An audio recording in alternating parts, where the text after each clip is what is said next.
The Obi Wan Kenobi Episode 4 lightsaber is one of the most legendary hilts in Star Wars history, and this version might be the closest you can get to the real thing. Built using the same original parts as the actual prop from A New Hope, this saber is packed with history, accuracy, and detail. Today we're taking a look at the SNV4 Pro version of this Neopixel lightsaber from NSabers, and if you like this saber and want to get your hands on one, make sure to use our code Falcon at checkout to save 7% on your order. What makes Obi-Wan saber so unique is that it was a true DIY project, pieced together from real-world objects including a Graflex camera flash, a jet engine component, and a World War I rifle grenade, and even a faucet knob. And in this Neopixel version, all of those details are faithfully recreated. Now, when you open up your box, you're gonna get all the usuals. You will have your USB cable for charging, your Allen wrench and screws will be in here as well. You will have your display stand so you can show it off to all your friends, along with the NSabers plaque that will attach onto there. And of course, you will have your manual. These things are really great. If you open it up, it'll show you how to use all the features on your brand new Neopixel lightsaber. And I'll be showing you guys here shortly how to use the new SNV4 Pro app to control it as well.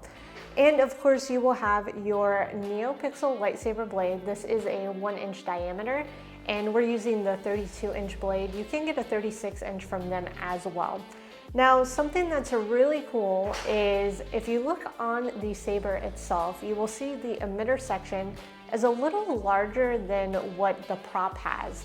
Now, what is on here is the one that will make it easy to insert your blade and use it for spinning, maybe a little bit of light combat, but it gives you more room in here for the blade. So in the box, you will have a screen accurate version of this as well that has all of the same beautiful finish and is very detailed and looks just like the prop. Now let's go ahead and take a look at this beautiful lightsaber because we have so much going on here.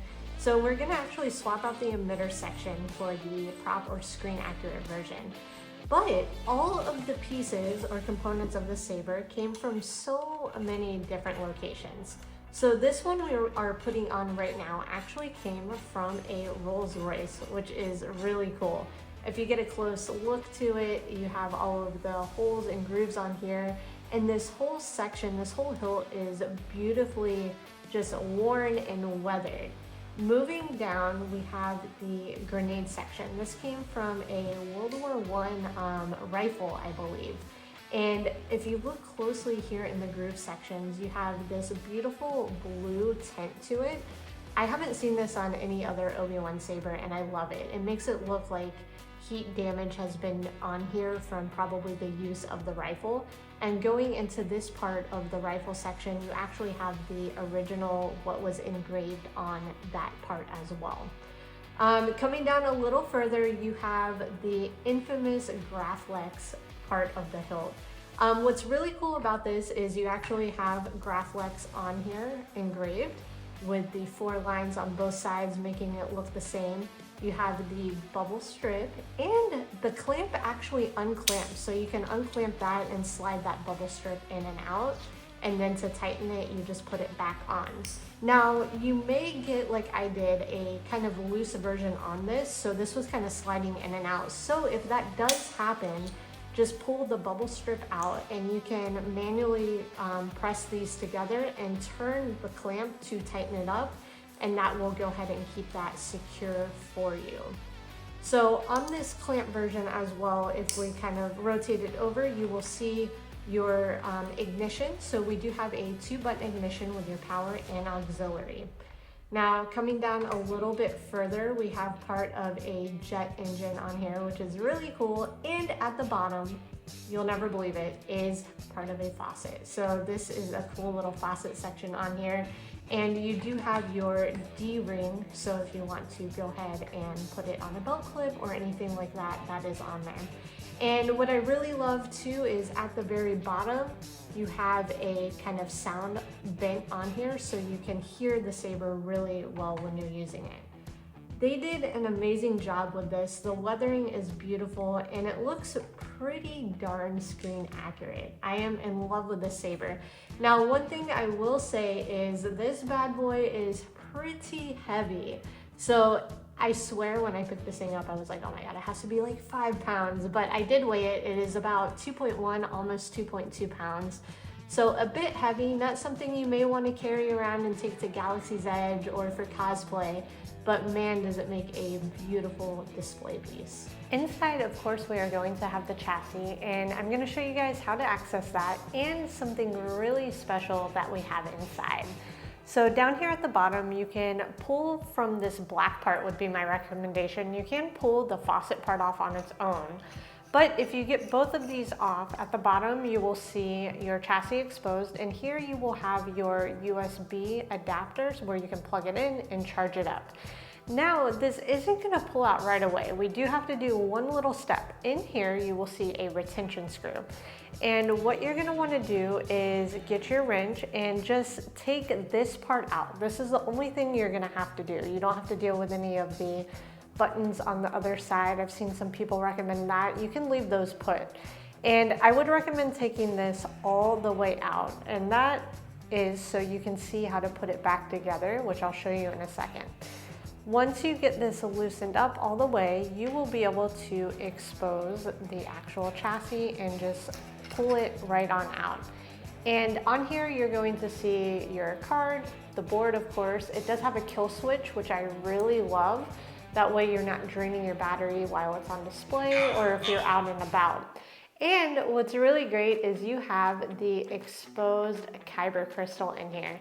On this side, you have your power button and auxiliary, and if you power it on, you will see the Kyber crystal and it lights up, and it does change colors depending on what color you have the hilt set to.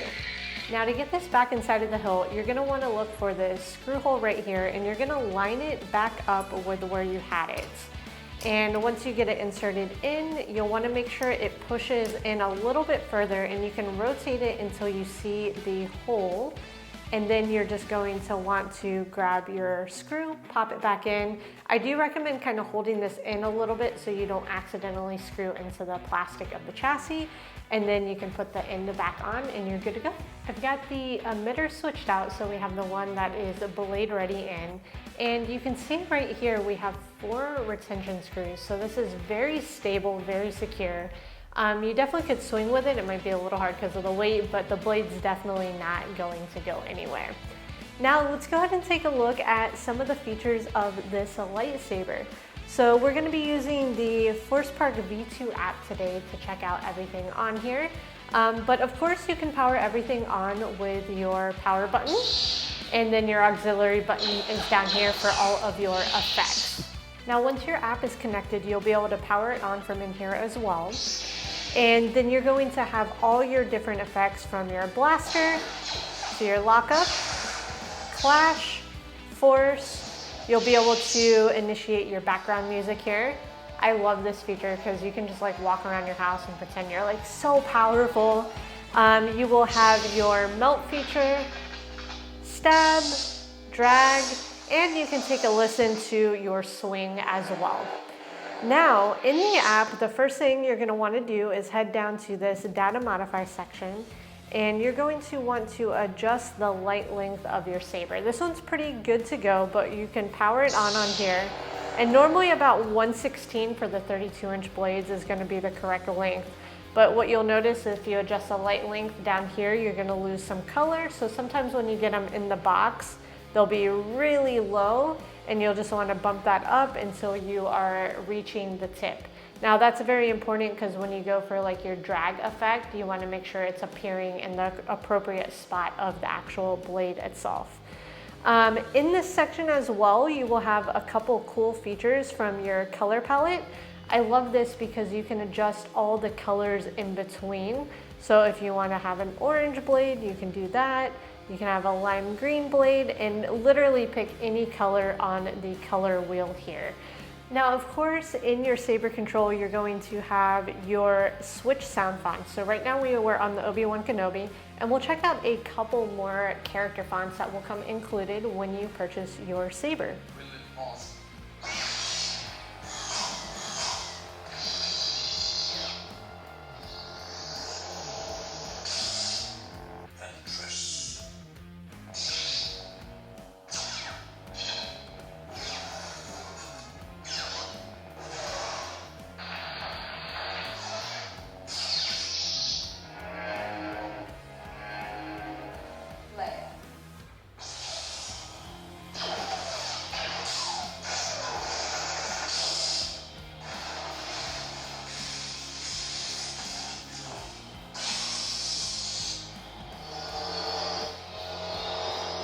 Here in the app, you'll also be able to rotate through your standard colors. So when you power it on, now we are on green, and you can just hit switch blade color and cycle through a bunch of different ones. So this is really nice if you're out and about, if you're cosplaying at Galaxy's Edge, you can easily find a generic kind of color on here. You'll also be able to change your blade effects. This is going to be how the blade reacts. So this is our unstable, and you can just again cycle through a bunch of these. This is a great way to customize your saber and really change the fonts to portray what you're going for. So like this one here, I feel like is a really good like Kylo Ren, Darth Maul with that flicker effect. And you can change how the boot effect works, meaning how it turns on. So we'll take a listen to a couple of these. So that's your Hunter ignition. It has a cool like stack effect and a really cool sound that goes along with it.